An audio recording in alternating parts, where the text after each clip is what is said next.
tudo bem? Que bom contar com vocês em mais uma edição do Agrofag, que aliás está repleta de novidades no setor rural. Professor Celso, bom dia, tudo bem com o senhor? Bom dia, Toniela, tudo bem? Bom dia a todos que nos assistem.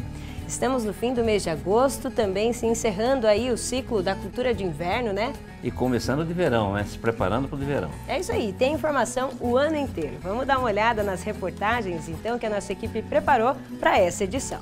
Palotina é referência para o Brasil quando o assunto é armazenagem de grãos. E o motivo são os condomínios agrícolas, estruturas criadas pelos próprios produtores rurais que utilizam os silos de forma compartilhada para estocar a produção. Aqui você é dono do teu produto, você entrega o teu produto aqui, você vende para quem quiser e quando quiser. Uma pequena propriedade em Toledo se tornou autossustentável com o aproveitamento dos dejetos de animais. A ideia foi do seu Emílio e da dona Maria, que transformaram em lucro o que antes era despesa. Vender essa carga hoje por 20, 30 mil reais, a mesma carga. E antes era um passivo, hoje já é para no bolso. Já. No estúdio, especialistas falam sobre essa experiência e a produção de gás biometano a partir dos resíduos do gado e dos suínos. Tudo pronto para o show rural de inverno da Copavel, que começa nesta terça-feira. E na Fazenda Escola do Centro Fag, a área do City Farm já está preparada para a 4ª edição do evento que acontece em novembro. Cresce a produção de amoras no Brasil. A produção nacional atingiu aproximadamente 5 mil toneladas, um aumento de 8% em relação ao ano anterior.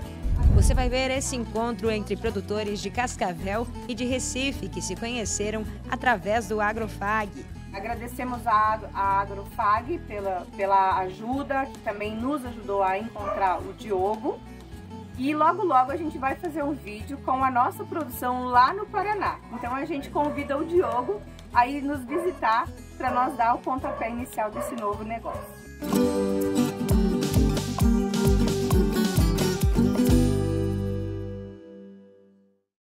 Professor Celso, diversas vezes aqui no programa nós já falamos de um problema que afeta o agronegócio brasileiro, que é o déficit na armazenagem. Pois é, Antoniela, esse é um problema de longa data, né? É isso mesmo. E segundo a Conab, a Companhia Nacional de Abastecimento, o Brasil tem capacidade para armazenar cerca de 60% da produção de grãos, que da safra 23-24 foi de 294 milhões de toneladas.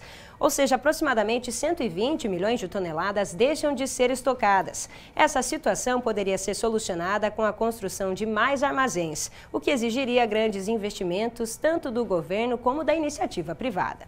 Mas, professor, olha só esse exemplo que a gente tem aqui na tela. É um condomínio agrícola, lá de Palotina. Um grupo de produtores se uniu para usar esses silos de forma compartilhada. Palotina é referência nessa questão, né, Antoniela? É isso mesmo. E a nossa equipe foi até lá para conhecer como funciona esse sistema. A reportagem é do Reinaldo Japer e do Luiz Marcondes. Olha só. É aqui em Palotina, na região oeste do Paraná, que fica o condomínio agrícola Rio Açu. A estrutura foi inaugurada em 2017 e conta com a capacidade de 39.600 toneladas de grãos. O projeto foi idealizado para resolver problemas de logística e armazenagem enfrentados pelos agricultores da região. De acordo com o seu Hilário, o condomínio começou com 15 agricultores. A gente estava querendo ter uma facilidade na entrega do produto, que a gente tinha uma dificuldade de logística. E daí, todo mundo, num comum acordo, fechamos o grupo e partimos para a construção da Agrícola Rio Açu. Por quê? E o motivo maior é da facilidade de logística, de armazenagem e agregar algo mais na comercialização do produto. Porque é um diferencial muito grande que a gente percebe, e a gente está tendo isso de vantagem, na hora de você vender o teu produto. E aqui você é dono do teu produto, você entrega o teu produto aqui, você vende para quem quiser e quando quiser. Então, tem esse diferencial. Então, por isso que surgiu o condomínio, para esses motivos.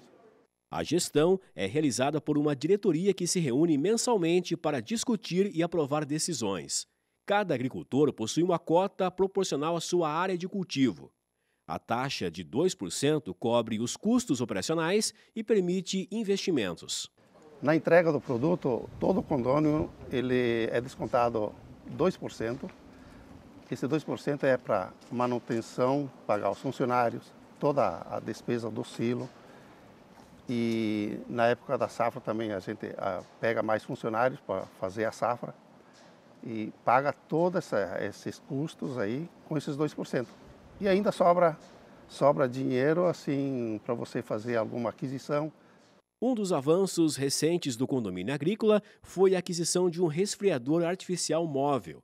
Essa tecnologia garante que os grãos se mantenham em boas condições, controlando temperatura e umidade, como explica o gerente, seu João. Essa máquina ela tem a finalidade de resfriamento de grão. Ela é usada muito em semente, ou as empresas de semente usam ela muito, e em área comercial é um pouco menos. Aqui em Palotina mesmo, na área comercial é a única que tem. Então ela é uma máquina dimensionada já de tamanho para o tamanho dos silos que é aqui, que são 6.000 toneladas, 100.000 sacos cada silo. E ela está ligada, então, num dos silos de milho, resfriando essa massa de grão que está dentro do silo, que é o milho. Diminuindo a quebra técnica, praticamente deixando de existir a quebra técnica. Quando criou o condomínio Rio Açu, seu Hilário se inspirou no modelo de outros 3 sistemas de uso compartilhado já existentes no município. O primeiro foi criado pelo seu Adir e começou a sair do papel há cerca de 20 anos. Nosso condomínio começou assim em 2004, as primeiras reuniões com o pessoal, e depois que foi feita a documentação e conseguidos os recursos, foi construído no ano de 2005, vindo a funcionar em 2006. Hoje o nosso condomínio já passou por 2 ampliações e está funcionando muito bem. A gente trabalha praticamente que unido, muita troca de ideia para dar certo e continua a mesma parceria com as empresas da cidade, compra, venda, da mesma maneira que funcionava antes. Depois dele, outros agricultores se uniram e implantaram mais condomínios. A gente era um pequeno produtor, vamos dizer assim, para fazer uma armazenagem que fosse, que resolvesse o nosso problema. Como a gente não tinha muita área, se fizesse uma armazenagem ia ser um custo muito alto para nós. Então, juntando os outros, a gente consegue diluir situações. Com isso, a gente consegue receber nosso produto com mais rapidez, que é nas colheitas, a gente consegue lá dentro secar nosso produto, padronizar ele para ser vendido para as empresas da forma como elas querem, dentro dos padrões que elas pedem. Às vezes a gente tem um produto de melhor qualidade, que a gente planta uma variedade que já fornece um produto de melhor qualidade, consegue segregar isso e vender num preço melhor para a empresa compradora. Então a gente acaba tendo uma melhoria no preço do produto na hora de vender. Você acredita que hoje o condomínio seria o ideal, seria o futuro hoje, no caso? Hoje eu vejo, com o déficit de armazenagem, eu vejo que o condomínio é o futuro hoje. Para a nossa região aqui já tem bastante, mas eu vejo no Brasil inteiro aí uma falta, tem uma demanda muito grande de armazenagem que ainda precisa ser melhorado. Agora fala um pouquinho para a gente como que é essa parceria entre os outros condomínios também. A parceria entre os outros condomínios é muito boa, porque praticamente são todos conhecidos, são todos produtores que a gente vive no dia a dia, a gente se encontra, pode ser numa festa, pode ser na cooperativa, pode ser vários lugares, a gente está sempre se encontrando e a gente tem uma troca de informações e um ajuda o outro, sempre que é possível. Que parceria bacana, né? Inclusive se ajudam também nesse sentido da armazenagem, é uma alternativa. É uma grande alternativa. Eu diria que para você, quando a colheita está pronta, você ter o seu local para armazenar, você poder colher no momento certo, poder trabalhar, deixar secar o material, fazer para a empresa, deixar ele prontinho para comercialização, é sensacional. Então esse sistema Palotina, que é referência, vamos dizer, referência dessa questão que nós estamos discutindo, de que é armazenamento, né? Ela é muito instrutiva, esse VT, né? Ela transmite toda aquela confiança que esses agricultores têm. E não é um, condomínio só, né? Parece que são 3 condomínios, né? É a referência realmente. 4 condomínios. É, 4 condomínios. Referência, né? Isso possibilita você colher no momento certo, parte da sua colheita você comercializar para você cumprir seus compromissos e ficar com o resto estocado, certo? Para vender no melhor preço. Sensacional. Eu acho que o caminho que ele disse aí é o caminho realmente. É difícil você, com uma pequena propriedade, ter um armazenamento, fica muito caro você criar um sistema de armazenamento. Agora, a união desses agricultores é que possibilitou esse sucesso aí. Parabéns para eles. É isso mesmo, parabéns mesmo. E professor, nós entramos em contato com a assessoria de imprensa da Conab para saber quantos condomínios agrícolas operam nesse sistema no Brasil. Olha só a resposta aqui na tela, então, da assessoria da Conab. Infelizmente, a Conab não possui levantamento desse tipo de arranjo. Então fica aí, né, uma dica para os analistas da Conab incluir esses condomínios nas pesquisas sobre armazenagem de grãos no Brasil. São dados que podem ser muito importantes. Professor Celso, então agora é hora do Agrofag pelo Brasil. Vamos lá? Vamos lá, bora lá.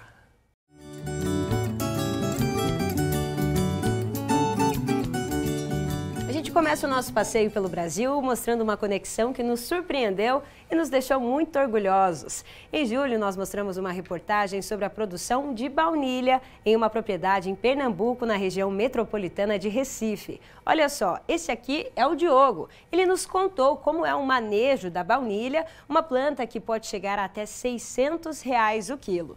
Pois é, e essa reportagem chamou a atenção da Josélia, que é produtora rural aqui de Cascavel. E sabe o que a Josélia fez? Ela foi até lá para conversar com o Diogo. Olha só. Oi pessoal, eu sou a Josélia, lá de Cascavel, Paraná. Esse é o Laudinei, meu esposo, a minha filha Alice. E esse é o Diogo Nascimento, o youtuber da baunilha.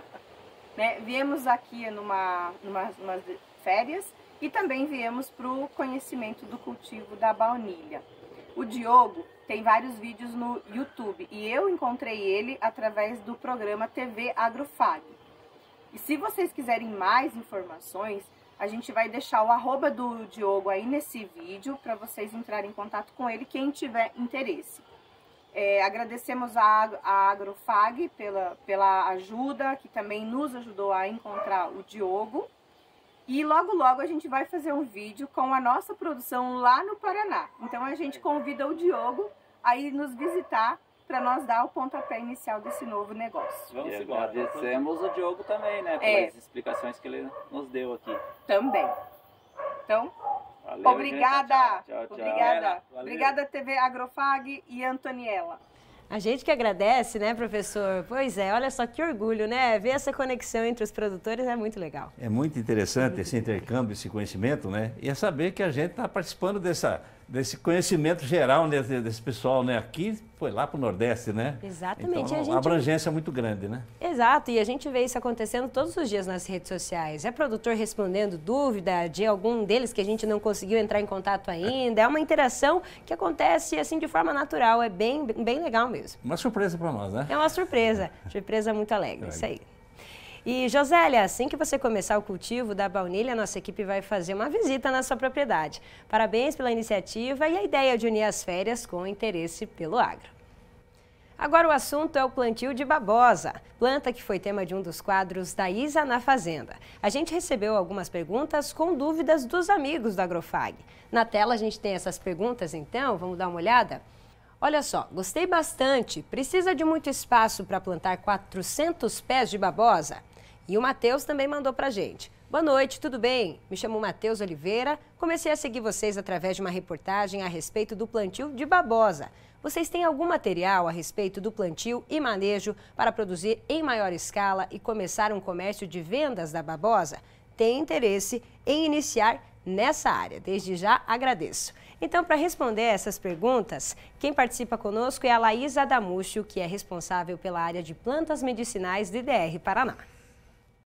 A respeito do cultivo da babosa, assim como qualquer outra planta medicinal e aromática, antes de iniciar o cultivo, é importante se atentar em relação às questões de mercado. O primeiro fator a se considerar é para quem você vai vender e qual produto você pretende comercializar a partir daquela espécie.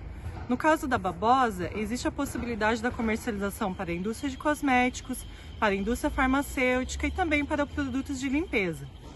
É muito importante que o produtor se atente para essa comercialização antes de começar, sobre a viabilidade do seu negócio. É também importante que ele considere fatores relacionados ao cultivo, principalmente por se tratar de uma espécie de clima desértico, onde ela demanda de um clima favorável, tropical ou subtropical, sem o acúmulo de água, com situações de solo bem drenado. É importante que ele também cultive num espaçamento em torno de 0,5 entre plantas e 0,7, 0,8 entre linhas, para que haja um bom desenvolvimento da planta. Ótimo, muito bem. Obrigada, Laís. Dúvidas esclarecidas, então. E para quem quer mais informações sobre a babosa, também conhecida como aloe vera, a nossa equipe indica acessar o manual da Embrapa, que é bem completo. O endereço e o QR Code estão na tela. Se você também tem dúvidas sobre o manejo de alguma planta ou criação, fale com a gente pelo WhatsApp. É no 45-3321-3970. Se tem fotos ou vídeos da produção, conhece alguém que queira compartilhar informações e novidades da sua região ou sugerir assuntos que podemos tratar aqui no programa, entre em contato com a gente. Estamos em todas as redes sociais, no Instagram, TikTok, no YouTube e também no Facebook. Participe conosco.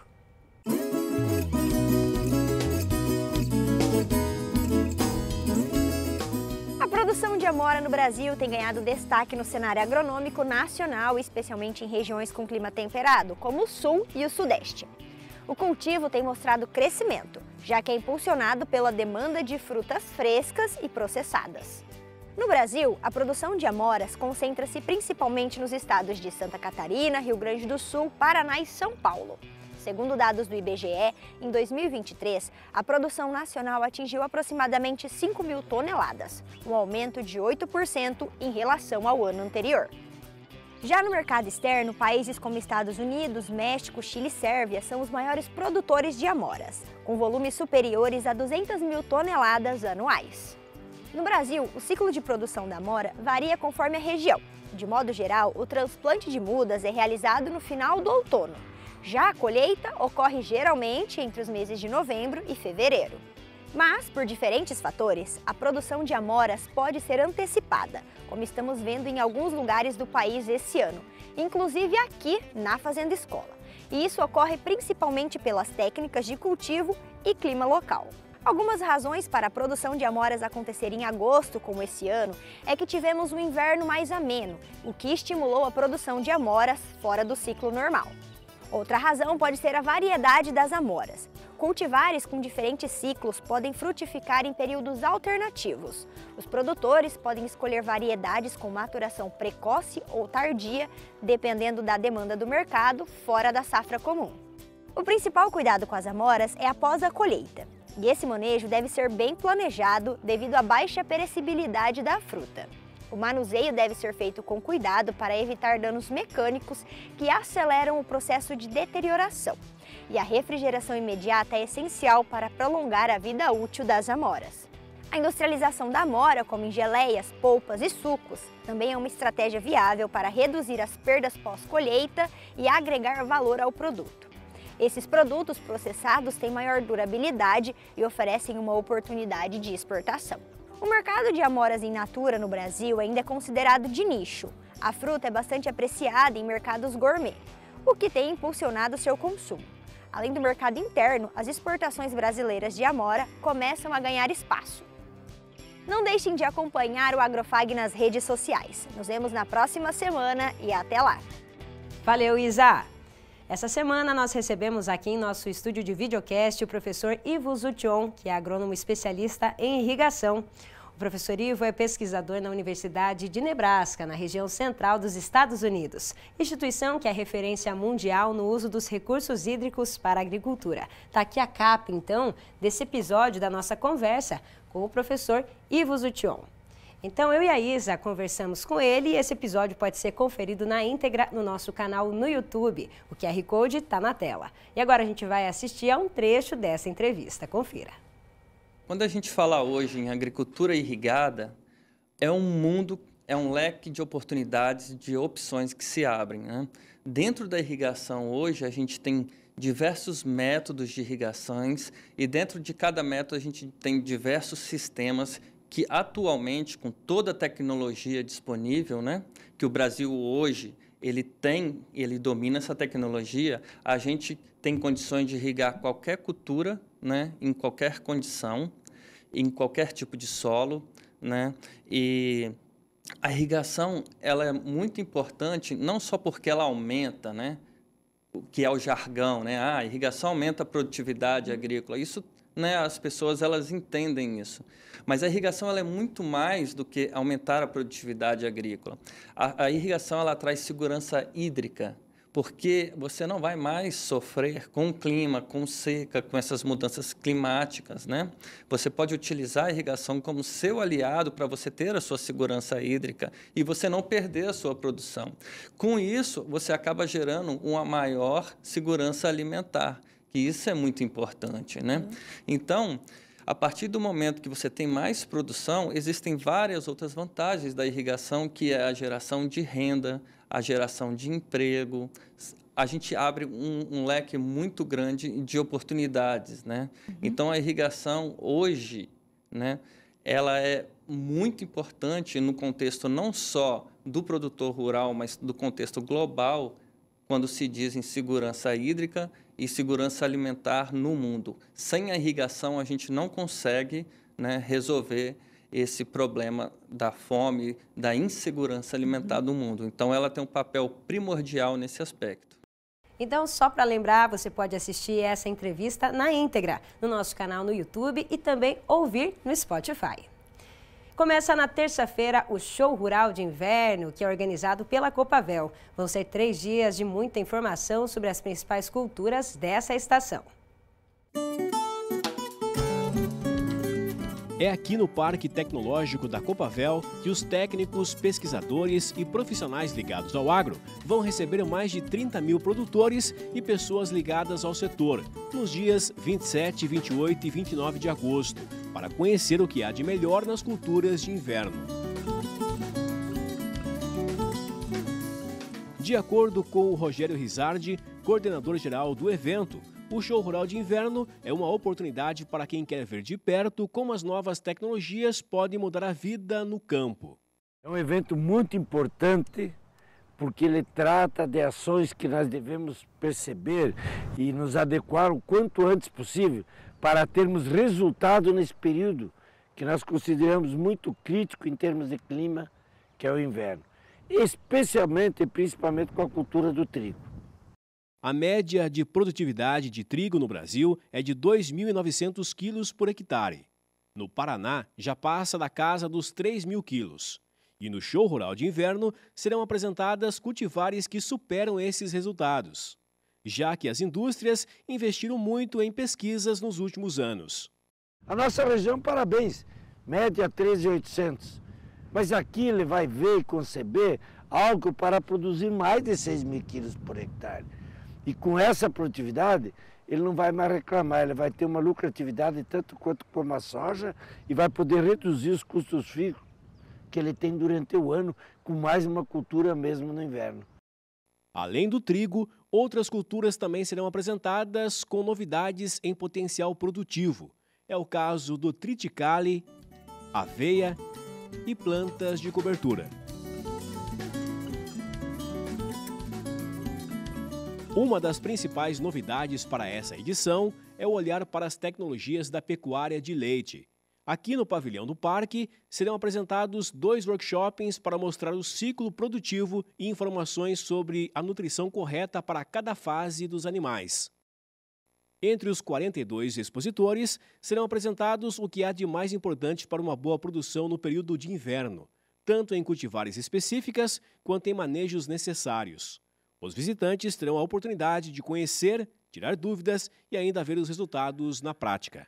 Aí tu vai ter todas as empresas que têm tratos culturais adequados para controlar as ervas, controlar doenças, como fazer, né, pragas. Né? Aí tem todas as empresas que geram cultivares, que detêm a parte genética, o controle da parte genética, que geram essas cultivares com esses potenciais em termos de produtividade diferenciada e com esses potenciais em termos de qualidade. E todas essas empresas estão dinâmicas nos seus plots, nas suas áreas, estarão aqui com todos os seus funcionários, pesquisadores, técnicos à disposição estarão explicando, mostrando.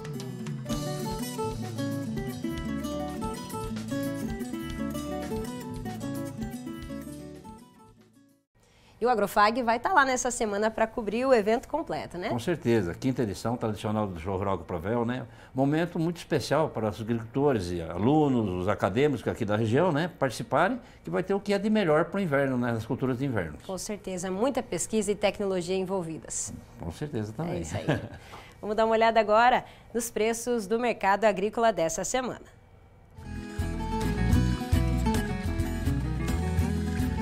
Em Cascavel, a saca da soja R$ 115,00, a saca do milho R$ 49,00 e a saca do trigo R$ 76,00. Depois do intervalo, você vai conhecer uma pequena propriedade no interior de Toledo que se tornou autossustentável com o aproveitamento dos dejetos de animais. No estúdio, especialistas falam sobre a produção de gás biometano a partir desses resíduos. É já já.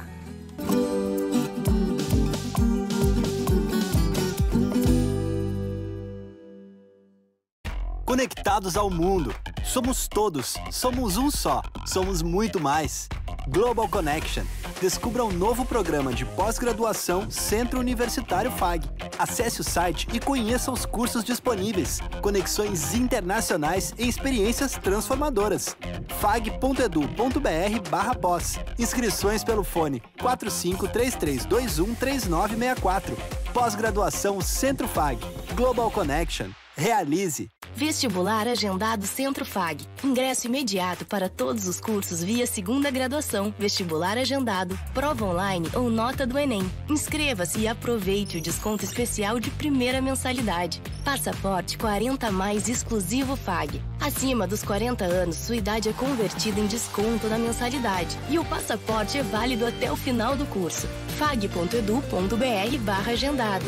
Centro Universitário FAG. Aqui você realiza.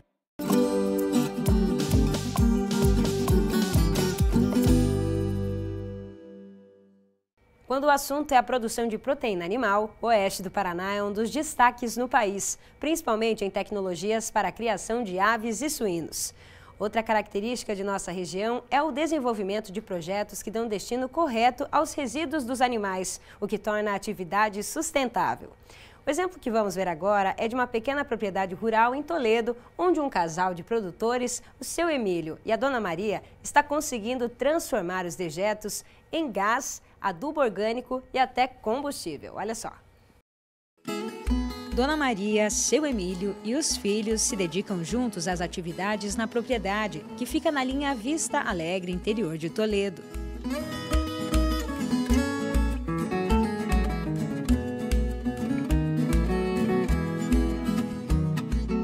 A área tem 3 hectares e a família realiza bem o aproveitamento dela. Eles trabalham com a criação do rebanho leiteiro, com 76 vacas em lactação e um volume de 20.000 litros de leite por mês. Na pecuária de corte são cerca de 80 animais e na granja a capacidade é de 8.700 porcos. O leite aqui produzido é entregue para a Frimeza e a produção dos suínos é integrada com a cooperativa Primato. Além disso, hoje a renda vem também da destinação dos dejetos dos animais, que são transformados em gás, adubo orgânico e combustível. É isso mesmo. A ideia começou a ser viabilizada em 2022. E em setembro do ano passado, a primeira parte do projeto foi implantada, com o biodigestor e a biorefinaria, fazendo com o que antes era um passivo ambiental se tornasse lucro para a família. Eu estava com 1.700 porcos, já tinha problema sério com o meio ambiente por causa dos dejetos, por causa não tinha mais onde pôr os dejetos, né? E não tinha mais como crescer também para aumentar a nossa produção. E os custos chegou meio no nível da produção com o custo, né? Não tinha que pagar caminhão para levar os dejetos nas roças dos outros e todos esses problemas aconteceram. Se nós inventamos a usina do biometano, nós conseguimos triplicar os suínos, triplicar o gado leiteiro. E hoje, que era um passivo para o meio ambiente, hoje é uma solução que cabe pagando nossas contas, ajudando. Por dia, aqui na propriedade, são produzidos 30.000 metros cúbicos de dejetos. Esses dejetos vão passar primeiramente por aquela bomba azul. que é uma bomba rotativa. Depois disso, eles vêm para essa lagoa. Depois, esses dejetos vão ser destinados para a separadora, que é essa área aqui. A separadora vai trazer duas fases, então, desse material. A líquida, que vai para o biodigestor, e a sólida, que vai ser transformada em adubo orgânico. O Cícero é um engenheiro responsável pelos projetos relacionados à produção com o uso dos dejetos. Na área de engenharia, é comum você pegar o engenheiro que olha para uma planta dessa e dizer que ela tem que se pagar com aquilo que ela produz. No caso da granja do seu Emílio, Dona Maria, isso jamais iria acontecer, porque é uma granja de 3 hectares, uma granja muito pequenininha, mas que estava no limite da sua sobrevivência, porque as despesas que ele tinha, correntes, já não eram mais suportadas pelas receitas recorrentes que ele podia ter. Ele tinha uma licença ambiental para 1.700 suínos e para 25 vacas. Então a ideia foi montar aqui na granja Angst uma estratégia que permitisse elevar o grau de sustentabilidade da granja inteira, não só do biogás. Mas tendo o biogás como resultado de uma gestão consciente e tecnológica dos resíduos, nós nos acreditamos junto ao IAT, o Instituto de Água e Terra do Paraná, para que seu Emílio pudesse sair de 1.700 animais para 8.700 animais suínos e de 30 vacas para 100 vacas, sendo que todo esse dejeto, todo o esterco desses animais são tratados, transformados num biodigestor em gás, o gás vem para essa usina e se transforma num combustível. O Sérgio é um dos técnicos que auxilia a família na transformação dos resíduos e explica o funcionamento da separadora. Nós visitamos, conhecemos o seu Emílio através de um amigo e fizemos uma visita para ver o que eles realmente estavam com dificuldade e nos encontramos aqui com alguns problemas de tratamento de dejetos, né? E como a nossa especialização é tratar dejeto e fazer biometano através dos dejetos, nós sugerimos que implantássemos uma máquina que nós temos, que é uma desaguadora, vai fazer a separação da fase sólida e líquida, o sólido virando um composto para que ele possa comercializar como fertilizante. Então a gente trouxe uma solução técnica no sentido de tratar ambientalmente corretamente o dejeto e também uma solução financeira onde ele vai gerar recurso com o biofertilizante no final sólido. O volume de adubo orgânico resultante da separação é de 1 tonelada por dia, que é vendida a R$1.000. Ou seja, em um mês eles chegam a receber R$30.000. Ele fica seco, com 60%, 70% de sólido, é um material muito seco e isso não tem cheiro, daí você evita o cheiro nesse material e ele vira um fertilizante. Você pode usar em casa, você pode usar na flor, pode usar no cultivo de alimentos. A fase líquida da separação vem para esse biodigestor. As condições necessárias são alimentar todo dia o biodigestor, porque a bactéria é como um ser humano, ela tem que ser alimentada. Então a gente, trazendo todo o dejeto todo dia, essa bactéria vai se alimentar, vai converter em gás e vai se multiplicar nesse processo de biogás, de formação de biogás, de biodigestão.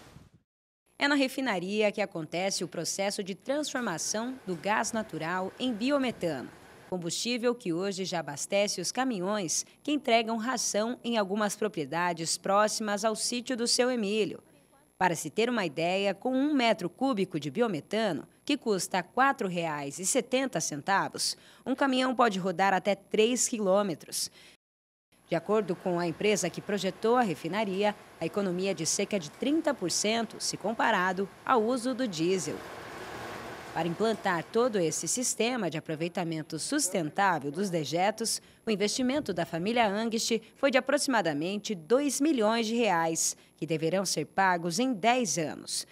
Dona Maria comenta que os vizinhos ficaram preocupados com o custo do projeto. E aqui na região, os vizinhos vieram comentar, ficaram felizes, o pessoal aqui da comunidade, como é que foi esse retorno, esse bate-papo entre vocês? Eles assim ficam felizes, só que eles falam que nós é doido.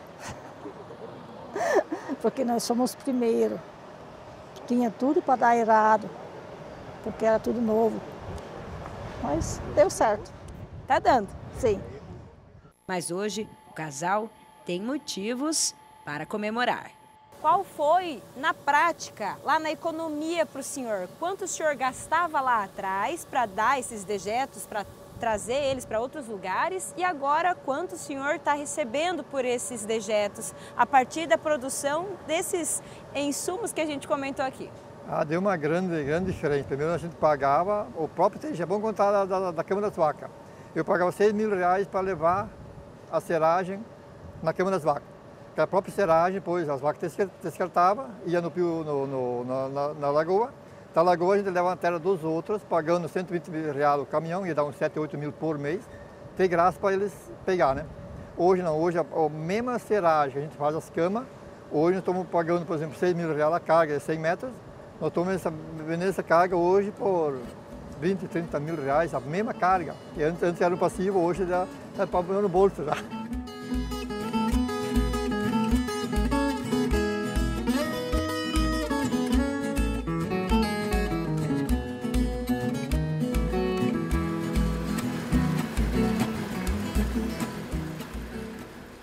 Aqui no estúdio a gente segue conversando sobre esse assunto e recebemos 2 especialistas para a nossa conversa aqui. André Amaral está de volta com a gente, seja bem-vindo. Ele que é desenvolvedor de negócios da Planetê e também doutor em engenharia agrícola. Seja bem-vindo, André. Obrigado, bom dia.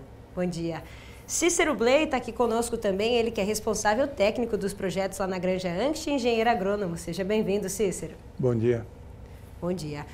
A gente acompanhou na reportagem, então, que houve uma verdadeira transformação na vida da família Angst e muito disso se deve por essa adaptação aos projetos deles na produção de biogás, principalmente a partir desses dejetos animais. Cícero, o biogás, a produção do biogás e o reaproveitamento desse dejeto pode mudar a vida realmente de uma propriedade rural, né?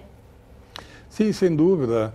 E a opção, na realidade, foi uma coisa mais de fundo, porque ele optou por ter sustentabilidade própria na granja e não depender da sustentabilidade do vizinho, porque ele levava todos os dejetos pro vizinho na forma de adubo, biofertilizante.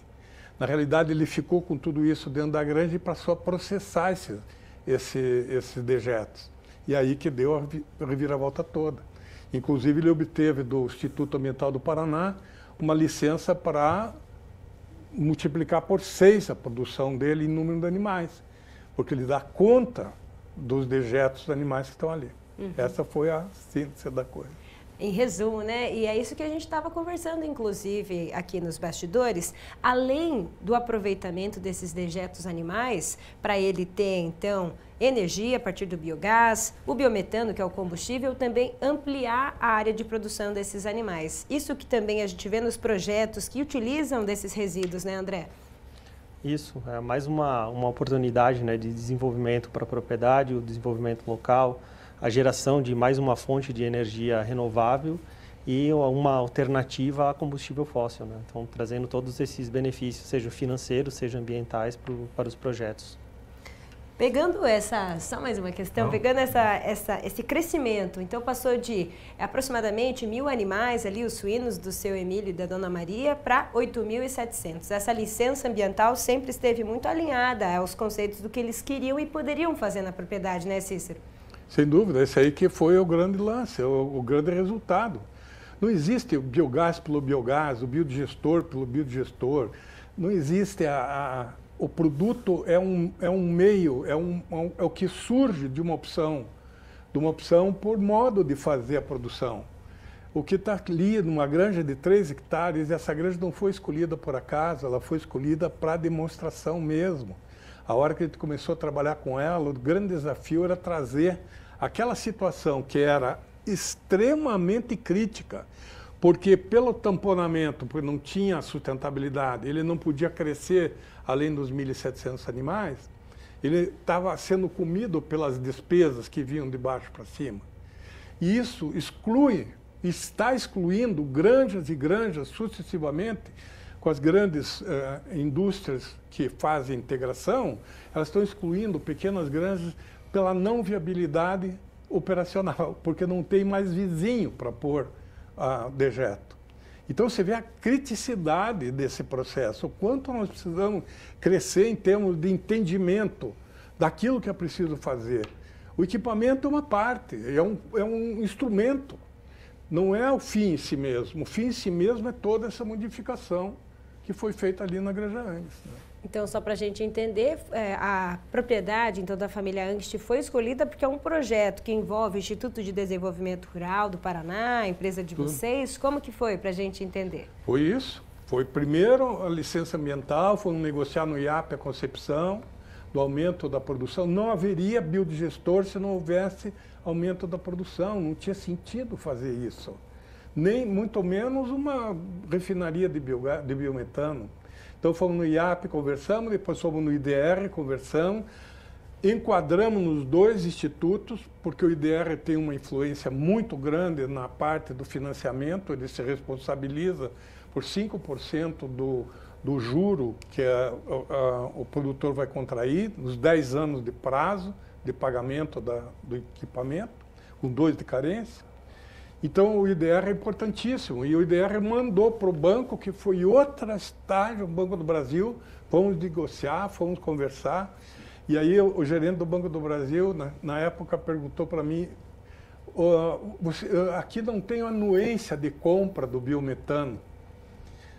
E ele disse, vai na Copel para a Copel dar anuência.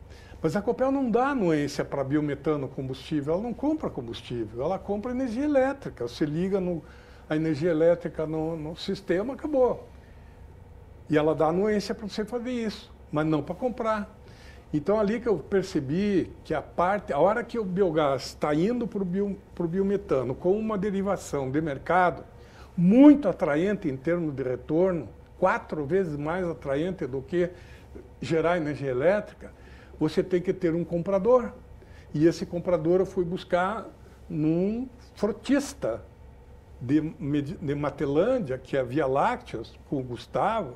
Eu bati na porta dele e disse, você tem que me arrumar uma carta dizendo que você compra o biometano todo sem milho, porque senão ele não vai ter financiamento. Ele levou para o jurídico, conversou, e pum, bancou. E eu levei no banco, está aqui o comprador. E aí viabilizou todo esse componente dele. Porque tinha finalidade de fazer o que nós estávamos falando, tinha mercado para fazer o que nós estamos falando.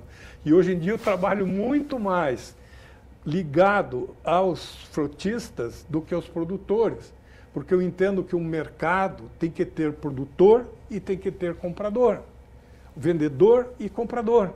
E nós ficamos durante anos, desde que eu estava na Itaipu, há 20 anos, a coisa se multiplicando, no produtor rural, mas esse componente interessa também ao comprador, que é o frotista. Eu tenho trabalhado muito com os frotistas sobre isso. Ou seja, é uma série de sistemas envolvidos, né? Exatamente. Como trabalhar isso daí, né? Eu vou fazer uma pergunta para o André. André, hoje, pequenas propriedades você tem que otimizar, né? A suinocultura dá uma oportunidade, vamos dizer, do agricultor, pequeníssimo agricultor, pequeno agricultor, mas por outro lado, ele vai ter os dejetos que vai ter que ir por algum lugar. O biodigestor, o biogás, é uma solução, mas porém para ele aumentar ele tem que ter um trabalho da parte ambiental, uma licença da parte ambiental. Você acredita para que tudo isso possa acontecer e você viabilizar mais parte de agricultores, tem que ter uma mudança nesse pensamento do biogás, de como pôr esse dejeto, uma cultura nova, vamos dizer, de utilizar isso para poder ter uma sustentabilidade e produzir mais? Como você pensa? O biogás ele acaba sendo uma oportunidade de financiar essas soluções ambientais necessárias, né? Então, essa escalada de produção, ela vai ter que ocorrer em acordo ao meio ambiente, né? Todo mundo quer um desenvolvimento de cadeia, mas um desenvolvimento sustentável, obedecendo à legislação ambiental, atendendo a todos os requisitos. E isso acaba tendo um custo para o produtor. É um custo de investimento, ou um custo de manutenção do sistema que ele precisa ter. A oportunidade desse aproveitamento do biogás, seja o aproveitamento como energia elétrica, seja um aproveitamento como biometano, ele acaba sendo justamente uma forma de viabilizar economicamente essas possíveis ampliações, né? Esse arranjo todo. Então, ele está extremamente conectado a esse desenvolvimento de cadeia, né? Mas você vai ter que mudar um pouco a cultura desse suinocultor, a cultura dos agricultores, para você poder aproveitar isso num sistema geral, né? Porque o agricultor hoje quer produzir, mas não quer ficar com a parte ruim, né? O outro vizinho que pega a parte ruim, né? Você vai desenvolvendo nichos, né? Então, assim, para isso ser atrativo, no final do dia é mais trabalho para o produtor. Para isso ser atrativo, ele precisa ter uma remuneração financeira para isso, né? Então, nesse contexto geral que vai entrar essa molécula, ela tende a trazer mais dinheiro para o campo, né? Mais desenvolvimento para o campo, amplia os negócios dentro da propriedade, né? A propriedade deixa de ser só suíno, leite, acaba sendo também a parte de culturas vegetais, que vão envolver o biofertilizante, os dejetos, vai vir essa parte do gás também como uma nova receita, então você tem uma ampliação das oportunidades de receita dentro do agronegócio. Eu também quero chamar a atenção, a gente deu o exemplo aqui da família Angst, mas quantos suinocultores aqui da nossa região, ou até mesmo pecuaristas, né, que têm esses dejetos e que querem dar esse novo destino. Então, planejamento para fazer esse tipo de transformação é extremamente necessário. E a viabilidade desses projetos, André, eu vou contextualizar aqui, a gente na região oeste, esses projetos estão avançando, como o da família Angst, o que você está percebendo? Na nossa região aqui, a gente teve um grande desenvolvimento de projetos de biogás em grande quantidade, principalmente voltados para a produção de energia elétrica, né? E se a gente pegar o histórico dos países que lideram o desenvolvimento da biogestão no mundo, como por exemplo a Alemanha, lá também aconteceu esse primeiro passo, por N motivos, N políticas, mas começou-se o desenvolvimento a partir de projetos de energia elétrica e um segundo passo de desenvolvimento foi os projetos de biometano. Então, esses projetos de biometano, a tendência é que você tenha uma valoração maior do gás gerado e que você consiga um valor de mercado, um impacto ambiental maior também. Então, eu acredito que a gente pode esperar, nos próximos anos, um aumento cada vez maior, né, gradativo, de novos projetos com biometano, seja incrementos nos projetos já existentes, né, uma coexistência com a geração de energia elétrica, ou até mesmo nesse desenvolvimento de novos projetos. E aí, para a gente encerrar, agora eu só queria dar uma bicada. Claro. Assim, Toledo tem registrado 4.800 caminhões, placas emplacadas. Num processo de transporte micro, um processo especializado, o caminhão de transporte de ração só transporta ração. Eu vim de lá para cá, encontrei uns 20 na estrada.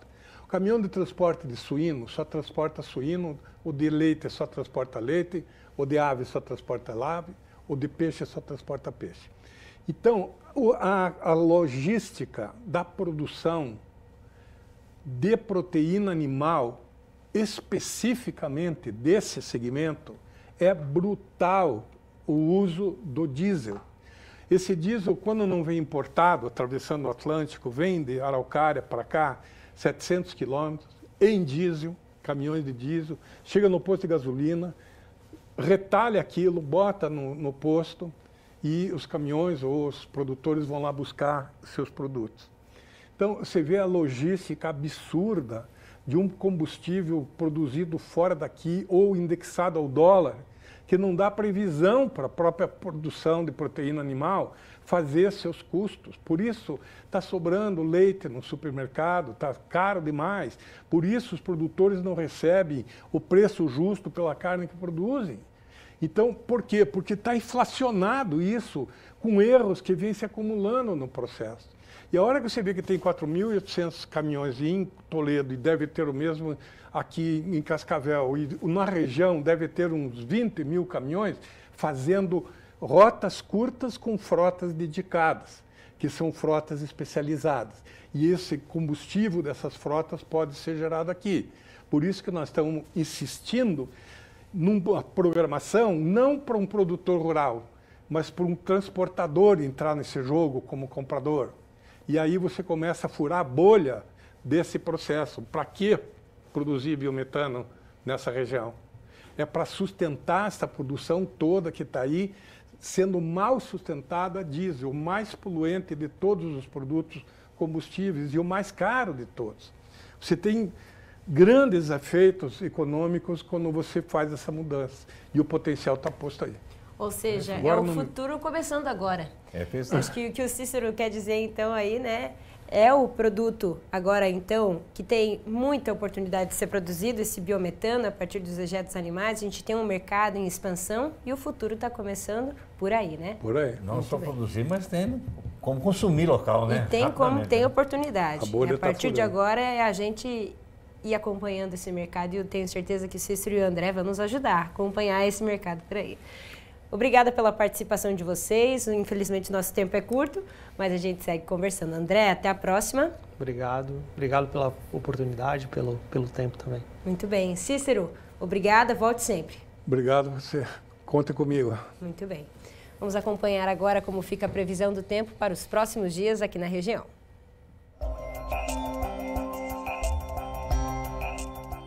A chegada de uma frente fria faz com que os próximos dias comecem gelados, abaixo dos 10 graus.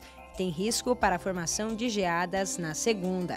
Nesse domingo, o sol prevalece aqui em Cascavel, mínima de 5 e máxima que não passa dos 13 graus. Na segunda, o céu segue limpo e a temperatura cai ainda mais. A mínima é de 4 e a máxima é de 17 graus. Terça, o tempo continua firme, com variação dos 8 aos 18 graus. E na quarta, apenas algumas nuvens no céu mudam a paisagem da cidade. Mas não deve chover. A mínima é de 11 e a máxima é de 24 graus. A partir daí, o tempo volta a ficar ameno aqui em Cascavel. Os termômetros também registram queda nas temperaturas lá em Guaíra. A mínima para hoje é de 10 e a máxima é de 16 graus. Amanhã fica um pouco mais frio pela manhã. De acordo com o CIMEPAR, a mínima é de 7 e a máxima é de 20 graus. Na terça e na quarta, a nebulosidade se intensifica um pouco no céu guairense, mas não deve chover. E na cidade das Cataratas, o frio mais intenso segue até quarta-feira. Hoje, os termômetros devem variar dos 8 até os 16 graus. Amanhã, o dia amanhece ainda mais frio, mínima de 6, e ao longo do dia, o frio perde um pouco a força e pode chegar aos 18 graus. Na terça e na quarta, continua ensolarado. A mínima na terça é de 8, a máxima é de 17 graus, e na quarta, volta a ficar agradável, mínima de 14 e máxima de 25 graus. No próximo bloco tem City Farm Fag. A área onde será realizado o dia de campo já está pronta para o plantio das culturas que serão a atração do evento. É daqui a pouco.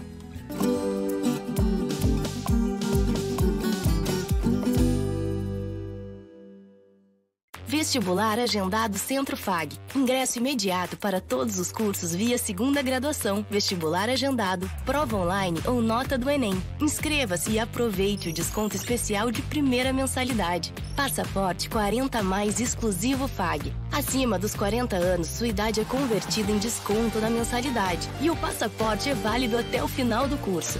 fag.edu.br/agendado. Centro Universitário Fag. Aqui você realiza.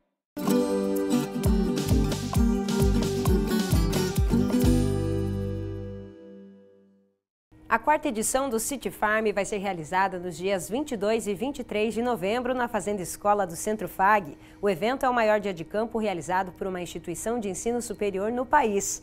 A área onde vão ser plantadas as culturas de verão já está preparada. E essa semana, uma reunião com as empresas parceiras serviu para acertar os detalhes finais da organização. A área onde será realizado o City Farm Fag 2024 é maior em relação ao ano passado. Agora são 24 mil metros quadrados. Essa semana, o espaço começou a ser demarcado e as empresas devem fazer o plantio de soja e milho a partir de setembro.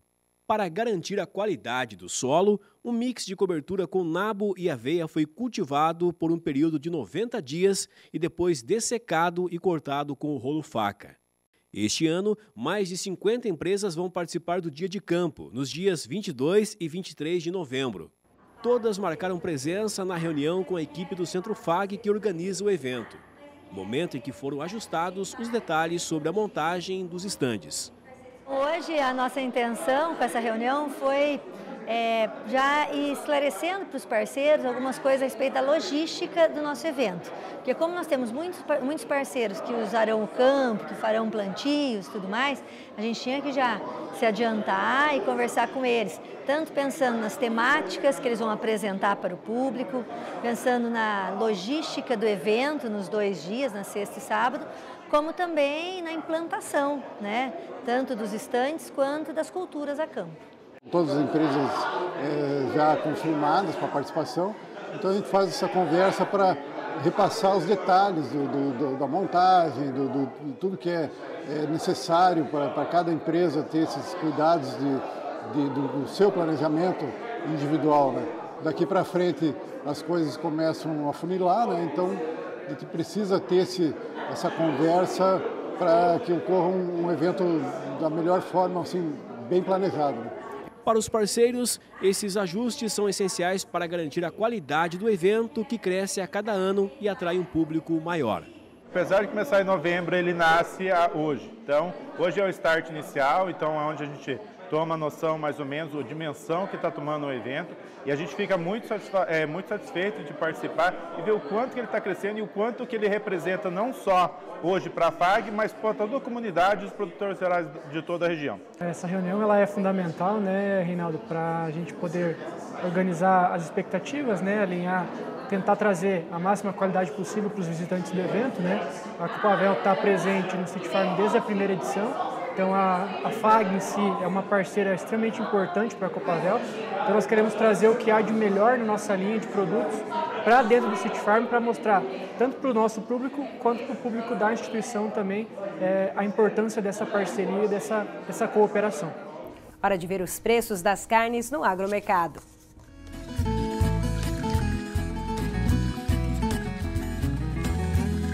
A arroba do boi gordo em Cascavel, R$ 230. O quilo do suíno, R$ 6,08. E o quilo do frango, R$ 4,01.